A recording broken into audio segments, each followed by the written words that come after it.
السلام عليكم ورحمة الله وبركاته، وأهلا بكم في حلقة جديدة من برنامج شاهد على العصر، حيث نواصل الاستماع إلى شهادة الفريق سعد الدين الشاذلي رئيس أركان القوات المسلحة المصرية الأسبق.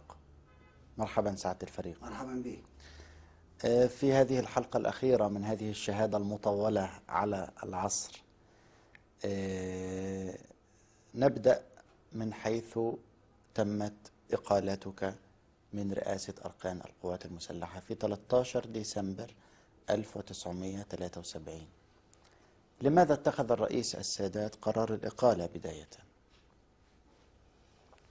أعتقد أن قرار الإقالة جه نتيجة الخلاف والتصادم المستمر بيني وبين أحمد إسماعيل في القيادة في الفترة إلى 12 ديسمبر. يعني على سبيل المثال، أنا سبق أن ذكرت قصة قصة دفع الفرقة الرابعة المدرعة لفتح الطريق إلى الجيش الثالث يوم 25، واعترضت وقلت إن ده هيؤدي إلى تدمير الفرقة المدرعة. 25 أكتوبر. 25 أكتوبر. نعم. وقال لي كيف تقول الكلام ده قدام قائد الفرقة؟ قلت له أيوه بقوله، قائد الفرقة قبيل موجود، ممكن إن هو يكون موجود. فقلت له أنا لن أوقع على الأمر الذي يصدر إلى هذا القائد إن هو ينفذ هذه المهمة. الأمر علشان يكون كامل لازم يمضي عليه رئيس الأركان. الاثنين، القائد العام ورئيس الأركان لازم يمضي. قلت له أنا مش همضي. وهو خوفا من هذا تراجع ولم يصدر الأمر. فدي أنا لو كنت أنا بس حتى الخلاف بيني وبينه أنقذ الفرقة الرابعة المدرعة من التدمير، ده يعتبر مكسب. لكن هذا لم يؤدي إلى حصار الجيش الثالث؟ لا، ده كان بعد حصار الجيش الثالث. كان بعد حصار الجيش الثالث. المهمة كانت يوم 25 أكتوبر، والجيش الثالث كان تم حصاره يوم 24. كان تم حصاره يوم 24. أضف إلى ذلك، كان الجرائد في هذا الوقت ما بتعترفش بأن الجيش الثالث محاصر. العالم كله عارف أن الجيش الثالث محاصر، وما حدش يعني لا القيادة السياسية ولا القيادة العسكرية بتقول ان الجيش الثالث محاصر. والكلام كله اللي عند كل الناس ان في 7 دبابات موجودين غرب القناة. ودي طبعا كانت اخطاء من ضمن الاخطاء الاعلاميه الخطيره. وربما هذا اللي دفع كثير من الناس 7 دبابات ومش قادرين نقضي عليهم. كما جاء في بعض الكتب التي تناولت الحرب. ايوه صحيح. فطلع الاهرام اظن يوم 11 ديسمبر او حاجه زي كده، هو يا 10 يا 11 ديسمبر، اظن يمكن 11 ديسمبر، وبيقول قواتنا تتقدم وتكسر الارض كل يوم ومش عارف ايه وحاجات زي كده. انا شايف يعني ازاي بس الكلام ده يتكتب في الجرائد وبعدين حاولت ان انا اعرف مصدر هذا الخبر. ما لقيتش فيه اي مصدر معلوم ليا. قلت ما فيش غير يا اما وزير الاعلام يا اما حسنين هيكل بتاع الاهرام. فقلت لاحمد اسماعيل، قلت له يعني انا استطلعت على اشوف مصدر المعلومات دي كلها فين. لقيت ان ما فيش حد له مصدر وان هو قال للاهرام ان هو ينشر هذه الحاجات. فاضل جهتين اللي هو وزير الاعلام وزير الاعلام مين اللي هو في هذا الوقت كان حاتم ماسك نائب رئيس مجلس الوزراء، لان السادات كان في هذا الوقت رئيس مجلس الوزراء، فهو نائب رئيس مجلس الوزراء والاعلام محمد عبد القادر حاتم. عبد القادر حاتم. قال لي وانت يهمك ايه؟ قلت له يهمني ايه ازاي؟ دي عمليه تضليل للشعب وتضليل للقوات المسلحه والى اخره. عموما رحت واخد بعضي ورايح مقابل حاتم. قلت له انا عايز اعرف الحكايه، مين اللي مصدر هذه المعلومه اللي حصل كده وكده وكده. لقيت الراجل اخر متضايق ويقول لك ايه بس انا اكلم احمد اسماعيل يقول لي 7 دبابات ويقول لي مش عارف ايه وحاجات زي كده. انما طبعا الرحله بتاعتي عبد العزيز الحاتم وصلتهم، يعني انا رايح اقابله في المكتب بتاعه. فلقوا ان التصادم وصل الى القمه بقى.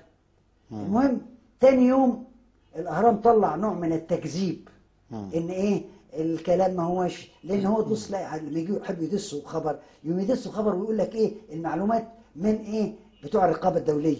بتوع الرقابه الدوليه قالوا لا ما قلناش كلام من ده. المهم ثبت نتيجه الايه الخلاف بالشكل ده، ونتيجه النقد على هذا الاعلام ورحلتي الى حاتم والتكذيب، اضطروا انهم يكذبوا. قال لك لا، الموضوع وصل الى ايه؟ الى نقطه صدام، نعم، لا يمكن نقطة اللا عودة يعني. لا عودة. فيوم 12 ديسمبر وانا فاكره كويس، لان انا منذ اول اكتوبر ل 12 ديسمبر وانا في الايه؟ في القيادة العامة، في المركز 10. عايش في مركز 10 فيما عدا الرحلات اللي انا بطلع بيها الى الجبهه وارجع تاني. انا عايش وما اعرفش حاجه عن البيت بتاعي خالص وعلى يعني لم تكن تذهب الى البيت مطلقا؟ اطلاقا اطلاقا.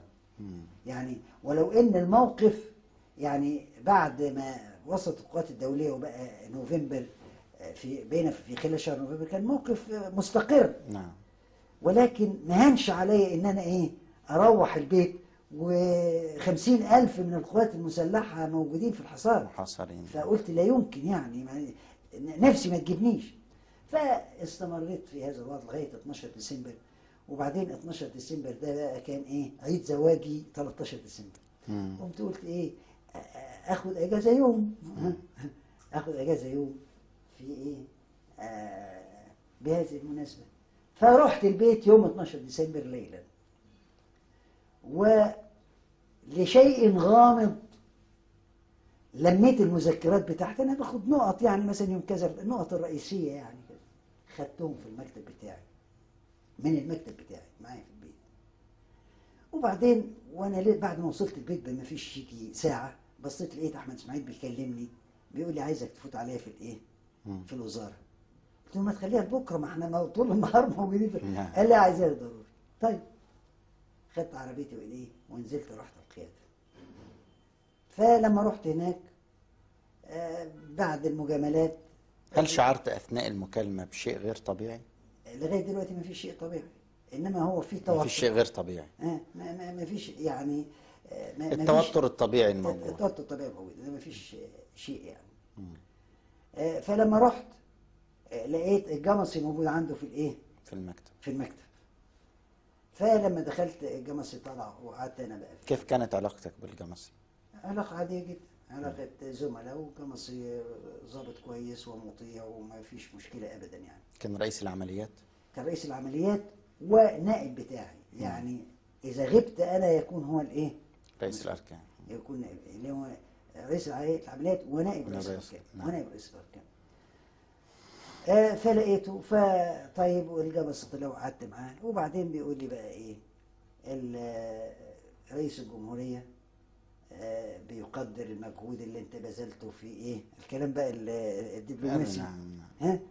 الكلام الدبلوماسي ما قمت به في القوات المسلحة وخدمة القوات المسلحة، ومكافأة لك فإنه أمر بإيه نقلك إلى وزارة الخارجية.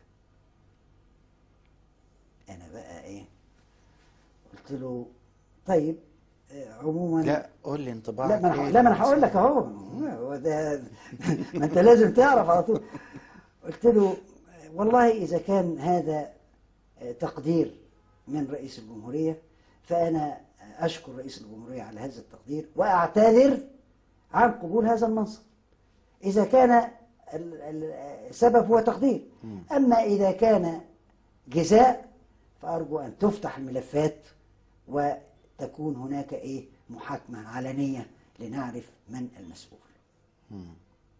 كان ردك ده مباشر على طول؟ مباشر على طول. كنت محضره؟ تقدر تقول ان باستمرار الواحد عنده تقدير موقف مسبق، فما بتبقاش فيه مفاجأة. ماذا يحدث لو حصل كذا، ماذا يحدث لو يعني حصل بتحط كذا. كل الاحتمالات. كل الاحتمالات وبتتعامل مع كل احتمال حسب وقوعه بقى كحقيقة. بالظبط كده بالظبط. فلا